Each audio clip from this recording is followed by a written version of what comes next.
ओम श्री विष्णवे नमः। हर हर महादेव। आज है सावन की पावन पवित्र एकादशी और द्वादशी का अद्भुत संयोग। पितरों को आज हम जो भी कार्य करते हैं उसका सुख प्राप्त होता है। वह अधोगति में है तो उन्हें मोक्ष की प्राप्ति होती है, ऐसा शास्त्र वर्णित करता है। आइए आज के शुभ अवसर पर हम सभी श्रवण करते हैं गीता का 7वां अध्याय। यह स्वयं महादेव ने हमें बतलाया है और इसकी महिमा अद्भुत है। पितृ प्रसन्न होंगे तो संतान सुख, रोग, दोष, कष्ट, कर्ज, पीड़ा से अपने आप ही मुक्ति मिल जाएगी। साथ ही पुत्रदा एकादशी व्रत की कथा का भी श्रवण करेंगे। आइए आरंभ करते हैं सुंदर स्वरूप में गीता का 7वां अध्याय। गीता का 7वां अध्याय भगवान शिव स्वयं कहते हैं, हे पार्वती, अब मैं 7वें अध्याय का महत्व बताता हूँ, जिसे सुनकर कानों में अमृत राशि भर जाएगी। पाटलिपुत्र नामक एक दुर्गम नगर था, जहाँ जिसका द्वार गोपुर अर्थात जिसे द्वार कहा जाता है बहुत ऊंचा था। उस नगर में शंकुकर्ण नाम का एक ब्राह्मण रहता था। उसने वैश्यवृत्ति का आश्रय लेकर बहुत सारा धन कमाया, किंतु न तो कभी पितरों का तर्पण किया, न ही देवी देवताओं का पूजन किया, न ही कोई एकादशी और कोई श्रेष्ठ व्रत का उपवास और पूजन किया। वह धन उपार्जन में तत्पर होकर राजाओं को ही भोजन कराया करता था। एक समय की बात है, उस ब्राह्मण ने अपना चौथा विवाह करने के लिए पुत्रों और बांधवों के साथ यात्रा की। मार्ग में आधी रात के समय जब वह सो गया, तब एक सांप ने कहीं से आकर उसके हाथ में काट लिया। उसके काटते ही उसकी ऐसी अवस्था हो गई कि मणि, मंत्र और औषधि आदि से भी उसके शरीर की रक्षा असाध्य जान पड़ी। तत्पश्चात कुछ ही क्षणों में उसके प्राण पखेरु उड़ गए और वह प्रेत बन गया। फिर बहुत समय के बाद वह प्रेत सर्प योनि में उत्पन्न हुआ। उसका वित्त धन की वासना में वह बंधा हुआ था। उसे पूर्व वृतांत का स्मरण करके सोचा, मैंने घर के बाहर करोड़ों की संख्या में अपना जो धन गाढ़ रखा है, उसे इन पुत्रों को वंचित करके स्वयं ही उसकी रक्षा करूंगा। सांप की योनि से पीड़ित होकर पिता ने एक दिन स्वप्न में अपने पुत्रों के समक्ष आकर अपना मनोभाव बताया। तब उसने पुत्रों से सवेरे उठकर बड़े विस्मय के साथ एक दूसरे से स्वप्न की बात कही। उसमें से मझला पुत्र कुदाल हाथ में लेकर घर से निकला और जहां उसके पिता सर्प योनि धारण करके रहते थे, उस स्थान पर वह गया। यद्यपि उसे धन के स्थान का ठीक ठीक पता नहीं था, तो भी उसने चिन्हों से उसका ठीक निश्चय कर लिया और धन के लोभ और बुद्धि से वहां पहुंचकर बांबी को खोदना आरंभ किया। तब वह उस बांबी पर बड़ा भयंकर सांप प्रकट हुआ और बोला, ए मूढ़, तू कौन है और क्यों आया है? किस लिए यहाँ पर यह बिल खोद रहा है और तुझे यहाँ किसने भेजा है? यह सारी बात मुझे बता। पुत्र बोला, मैं आपका पुत्र हूँ, मेरा नाम शिव है। मैंने रात्रि में देखते हुए स्वप्न को विस्मृत होकर यहाँ पर सुवर्ण लेने की कौतूहल से आया हूँ। पुत्र की ऐसी वाणी सुनकर वह सांप हंसता हुआ उच्च स्वर से इस प्रकार से स्पष्ट रूप से बोला, यदि तू मेरा पुत्र है तो शीघ्र ही मुझे बंधन से मुक्त कर। मैं अपने पूर्व जन्म के गाड़े हुए धन से ही इस सर्प योनि में उत्पन्न हुआ हूँ। पुत्र बोला, पिताजी, आपकी मुक्ति कैसे हो सकती है? इसका उपाय बताओ, क्योंकि मैं इस रात में सब लोगों को छोड़कर आपके पास आया हूँ। पिता बोला, बेटा, गीता के अमृतमय 7वें अध्याय को छोड़कर मुझे मुक्ति करने में तीर्थ, दान, तप, यज्ञ और सर्वथा समर्थ कोई भी नहीं है। केवल गीता का 7वां अध्याय ही प्राणियों के जरा, मृत्यु आदि दुखों को दूर करने वाला है। पुत्र, मेरे श्राद्ध के दिन गीता के 7वें अध्याय का पाठ करने वाले ब्राह्मण को श्रद्धापूर्वक भोजन कराओ। इसमें निसंदेह मेरी मुक्ति हो जाएगी। वत्स, अपनी शक्ति के अनुसार पूर्ण श्रद्धा के साथ निर्व्यसनी और वेद व्यासी पंडितों को भोजन कराना। सर्प योनि में पड़े पिता के यह वचन सुनकर सभी पुत्रों ने उनकी आज्ञा अनुसार उससे भी अधिक करने का प्रयत्न किया। तब शंकुकर्ण ने अपने सर्प शरीर का देह त्याग कर पूर्ण रूप से मुक्ति पाई और सुंदर देह की धारणा की और सारा धन पुत्रों के अधीन कर दिया। पिता ने करोड़ों की संख्या में जो धन मिला उसे सब में बांट दिया। उसमें से पुत्र बहुत सुंदर रूप में प्रसन्न हुए। उनकी बुद्धि धर्म में लगी हुई थी, इसलिए उन्होंने बावरी, कुआं, पोखरा, यज्ञ तथा देव मंदिर के लिए उस धन का उपयोग किया और अन्नशाला बनवाई। तत्पश्चात 7वें अध्याय का सदा सर्वदा जप करते हुए उन्हें मोक्ष की प्राप्ति हुई। हे पार्वती, यह तुम्हें 7वें अध्याय का महत्व मैंने बताया, जिसके श्रवण मात्र से व्यक्ति पातकों से पूर्ण रूप से मुक्त हो जाता है। आइए श्रवण कर लेते हैं आज के शुभ दिन में गीता का 7वां अध्याय हिंदी में। आप सभी सुंदर रूप में भगवान का ध्यान स्मरण कीजिए और मन में प्रार्थना करें कि आज एकादशी द्वादशी के शुभ अवसर पर जो मैं यह कथा सुन रही हूँ यह मेरे पितरों को मोक्ष रूप में प्राप्त हो। कथा जो गीता का 7वां अध्याय है उसमें लिखा हुआ है, जिसमें भगवान श्री कृष्ण बोले, हे पार्थ, अनन्य प्रेम से मुझसे आशिक्त चित्त हो तथा अनन्य भाव से मेरे परायण होकर योग में लगा हुआ तू जिस प्रकार से संपूर्ण विभूति, बल, ऐश्वर्य, गुणों से युक्त सबके आत्मरूप मुझको संशय रहित जानेगा, उसको सुन।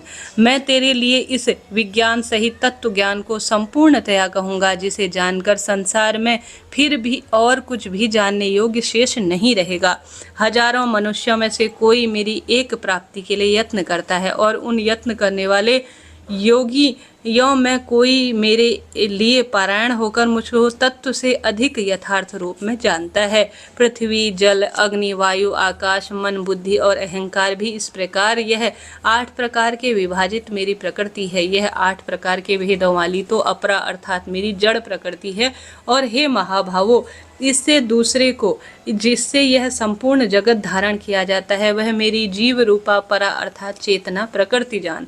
हे अर्जुन, तू ऐसा समझ कि संपूर्ण भूत इन दोनों प्रकृतियों से ही उत्पन्न होने वाला है और मैं संपूर्ण जगत का प्रभव और प्रलय हूँ, अर्थात संपूर्ण जगत का मैं मूल कारण हूँ। हे धनंजय, मुझसे भिन्न दूसरा कोई भी परम कारण नहीं है। यह संपूर्ण जगत सूत्र में सूत्र के मणियों से सदृश मुझ में गूथा हुआ है। हे अर्जुन, मैं जल में रस हूँ, चंद्रमा और सूर्य में प्रकाश हूँ, संपूर्ण वेदों का मैं ओमकार हूँ, आकाश में शब्द और पुरुषों में पुरुषार्थ हूँ। मैं पृथ्वी में पवित्र, गंध में अग्रिम तेज हूँ और संपूर्ण भूतों में मैं उनका जीवन हूँ और तपस्वियों का मैं तप हूँ। हे अर्जुन, तू संपूर्ण भूतों का सनातन बीज मुझको ही जान। मैं बुद्धिमानों की बुद्धि और तेजस्वियों का तेज हूँ। हे भरत श्रेष्ठ, मैं बालकों का आशक्त और कामनाओं से रहित बल अर्थात सामर्थ्य हूँ और मैं सब भूतों में धर्म के अनुकूल अर्थात शास्त्रों के अनुकूल काम करता हूँ। और जो भी सतगुण और सत्व गुण से उत्पन्न होने वाले भाव हैं और रजोगुण से तथा तमोगुण से होने वाले भाव हैं, उन सबको तू मुझसे ही होने वाला जान। ऐसा जान, परंतु वास्तव में उनमें मैं और मुझ में ही वह है। गुणों के कार्य रूप सात्विक, राजस और तामस, इन 3 प्रकार के भावों से इस संसार में प्राणी समुदाय मोहित हो रहा है। इसलिए इन तीनों गुणों से परे मुझ अविनाशी को नहीं जानता, क्योंकि यह परलौकिक अर्थात अलौकिक अर्थात अति अद्भुत त्रिगुणमयी मेरी माया बड़ी दुस्तर है। परंतु जो पुरुष मुझको मुझ में ही निरंतर रूप में भजते हैं वह इस माया का उल्लंघन कर जाते हैं अर्थात संसार से तर जाते हैं। माया के द्वारा जिनका ज्ञान हार चुका है, ऐसे आसुर स्वभाव को धारण किए हुए मनुष्यों के नीच दूषित कर्म वाले मूढ़ लोग मुझको नहीं भजते। हे भरतवंशियों, मैं श्रेष्ठ अर्जुन, उत्तम कर्म करने वाले अर्थार्थी, अत्र जिज्ञासु और ज्ञानी, ऐसे 4 प्रकार के भक्तजन मुझको भजते हैं, जिसमें नित्य मुझसे एकाकी भाव से स्थित अनन्य प्रेम भक्ति वाला ज्ञानी भक्त मुझे अति उत्तम प्रिय है। क्योंकि मुझको तत्व से जानने वाले ज्ञानी को मैं अत्यंत प्रिय हूँ और वह ज्ञानी मुझे अत्यंत प्रिय है। ये सभी उदार है, परंतु ज्ञानी तो साक्षात मेरा स्वरूप ही है, ऐसा मेरा मत है। क्योंकि वह मतगत मन बुद्धि वाला ज्ञानी भक्त अति उत्तम गति स्वरूप मुझसे ही अच्छी तरह से स्थित है। बहुत जन्मों के अंत के जन्म में तत्व ज्ञान को प्राप्त कर पुरुष सब कुछ वासुदेव ही है, इस प्रकार मुझको भजता है, वह परमात्मा अत्यंत दुर्लभ है। उन भोगों की कामना द्वारा जिनका ज्ञान हारा जा चुका है, वह लोग अपने स्वभाव से प्रेरित होकर उस नियम को धारण करके अन्य देवताओं को भजते हैं अर्थात पूजते हैं। जो सकाम भक्त जिस देवता के स्वरूप को श्रद्धा से पूजना चाहता है, उस भक्त की श्रद्धा को उसी प्रकार के प्रति स्थिर में देवता के रूप में करता हूँ।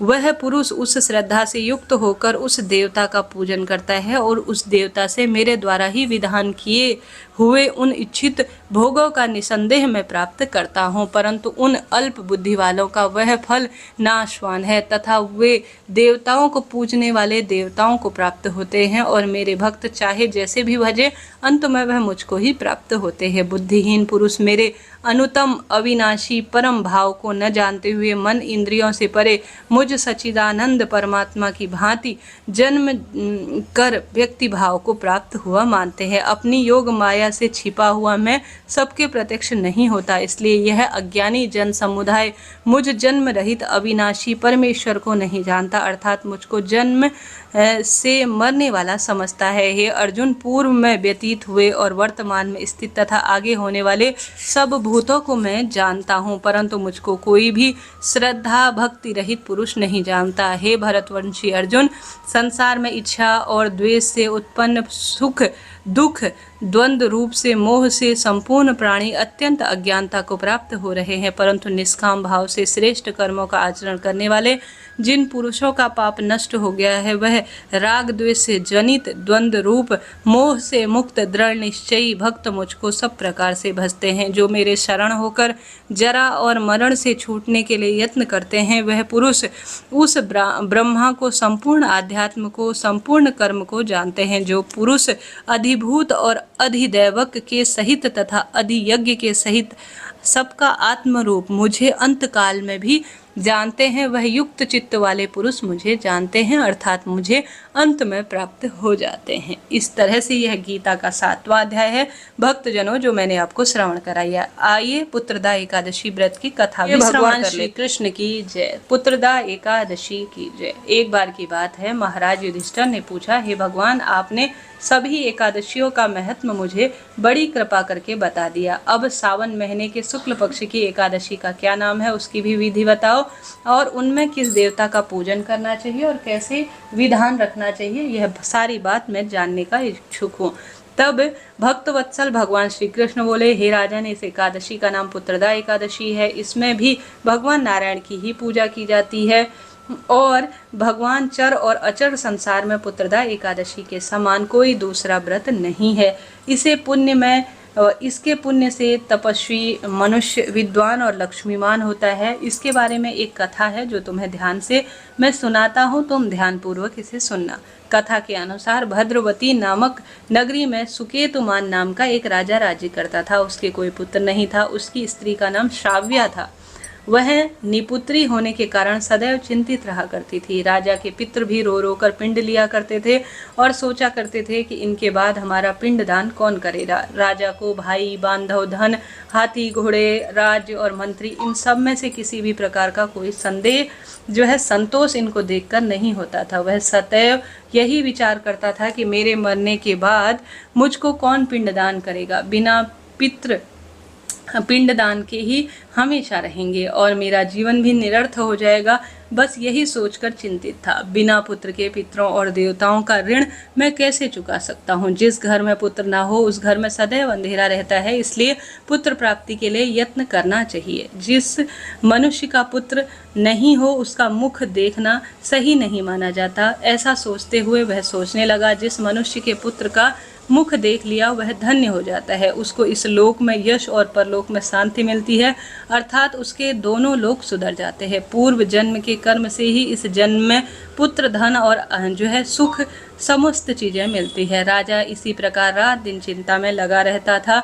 एक समय तो राजा ने अपने शरीर को त्याग देने का निश्चय किया, परंतु आत्मघात को महान पाप समझकर उसने ऐसा नहीं किया। एक दिन राजा ऐसा ही विचार करते हुए अपने घोड़े पर चढ़कर वन की ओर चल दिया तथा पक्षियों और पशुओं को सभी को देखने लगा। उसने देखा कि वन में मृग, व्याघ्र, सुअर, सिंह, बंदर, सर्प सभी भ्रमण कर रहे हैं। हाथी अपने बच्चों और हथनियों के बीच घूम रहा है। इस वन में कहीं तो गीदड़ कर्कश स्वर में बोल रहे हैं, कहीं उल्लू ध्वनि कर रहे हैं। इन वन में दृश्यों को देखकर राजा विचार करने लगा। इस प्रकार आधा दिन बीत गया। वह सोचने लगा कि मैंने कई यज्ञ किए, ब्राह्मणों को भोजन से तृप्त किया, फिर भी मुझको यह दुख आखिर क्यों है। राजा प्यास के मारे अत्यंत दुखी हो गया और पानी की तलाश में इधर उधर भटकने लगा। थोड़ी दूरी पर राजा ने एक सरोवर देखा। उस सरोवर में कमल खिले थे और सारस, हंस, मगरमच्छ आदि विहार कर रहे थे। उस सरोवर के चारों तरफ मुनियों के आश्रम बने हुए थे। कुछ समय राजा के दाहिने हाथ में आंख उसी समय फड़कने लगे। राजा शुभ शकुन समझकर घोड़े से उतरकर मुनियों को दंडवत प्रणाम करने लगा। राजा को देखकर मुनियों ने कहा, हे राजन, तुमसे तुम बहुत प्रसन्न दिख रहे हो, तुम्हारी क्या इच्छा है सो कहो। राजा ने पूछा, महाराज आप कौन हैं और यहाँ किस लिए आए हैं, कृपा कर कर बताएं। मुनि कहने लगे, हे राजन, आज संतान देने वाली पुत्रदा एकादशी है। हम लोग विश्वदेव हैं और इस सरोवर में स्नान करने आए हैं। यह सुनकर राजा कहने लगे कि महाराज मेरे भी कोई संतान नहीं है, यदि आप मुझसे प्रसन्न हैं तो एक पुत्र का वरदान दे दीजिए। मुनि बोले, हे राजन, आज पुत्रदा एकादशी है, आप अवश्य ही इसका व्रत करें, भगवान श्री नारायण की पूजा करें, उनकी कृपा से आपके घर में अवश्य पुत्र होगा। मुनियों के ऐसे वचन सुनकर राजा प्रसन्न हो गया। उस दिन उसने एकादशी व्रत किया, द्वादशी को पारण किया। इसके पश्चात मुनियों को प्रणाम कर कर महल की ओर वापस आ गया। कुछ समय बीतने के बाद रानी ने गर्भ धारण किया और 9 महीने के पश्चात एक सुंदर उसके घर पुत्र उत्पन्न हुआ। वह राजकुमार अत्यंत सूरवीर, यशस्वी और प्रजापालक हुआ। श्री कृष्ण बोले, हे राजन, पुत्र की प्राप्ति के लिए सावन महीने की पुत्रदा एकादशी का व्रत करना चाहिए। जो मनुष्य इसको महत्व के रूप में सुनता है, पढ़ता है, अंत में वह स्वर्ग की प्राप्ति करता है। भक्तजनों, इस तरह से यह पौष और सावन पुत्रदा एकादशी के दिन सुंदर बात कही जाती है। साल में 2 एकादशी आती है, दोनों में यही सुंदर एकादशी कथा का श्रवण करना चाहिए। तो इस तरह से मैंने श्रीमद् भगवत गीता का 7वां अध्याय और पुत्रदा एकादशी व्रत की कथा आपको बताई। आपके लिए जरा सा भी वीडियो उचित उपयोगी रहा हो, लाइक करें, शेयर करें। मैं प्रार्थना करती हूँ कि हे श्री नारायण, हे महादेव, मेरे श्रवण करता हूँ कि आप सुनना और उनको मनचांचित फल की प्राप्ति कराना। हर हर महादेव। श्री शिवाय नमस्ते।